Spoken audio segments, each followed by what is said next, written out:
আচ্ছা, গঙ্গাচড়া উপজেলার বালাপাড়া আলদাতপুর এলাকায় এখানে হিন্দু ধর্মাবলম্বী পরিবারের ওপর একটা হামলার ঘটনা ঘটেছে। এটা মূলত একটি ধর্ম অবমাননামূলক পোস্টের প্রেক্ষিতেই এই ঘটনা ঘটেছে। এখানে প্রায় 22টা পরিবার ক্ষতিগ্রস্ত হয়েছে, অনেকের ঘর তৈজসপত্র ক্ষতিগ্রস্ত হয়েছে। এরই প্রেক্ষিতে আমরা সবগুলা ঘরই আজকে উপজেলা এবং জেলা প্রশাসনের পক্ষ থেকে তৈরি করে দেওয়া হচ্ছে এবং এছাড়া ওনাদের যে দৈনন্দিন জিনিসপত্র রয়েছে সেগুলোরও সকল ব্যবস্থা করে দেওয়া হয়েছে। প্রতিটা পরিবারই তাদের বাড়িতে অবস্থান করছে। আমাদের জেলা প্রশাসন উপজেলা প্রশাসনের পক্ষ থেকে যারা মিস্ত্রি তারা কাজ করছে, তারাও স্বেচ্ছাশ্রমের মাধ্যমে কাজ করছে।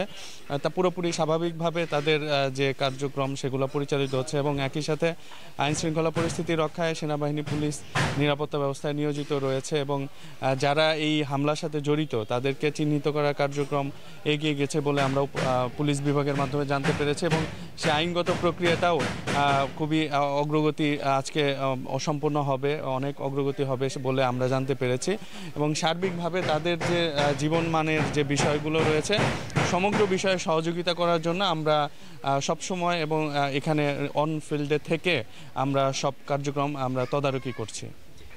হয়েছে, হ্যাঁ, ঠিক আছে।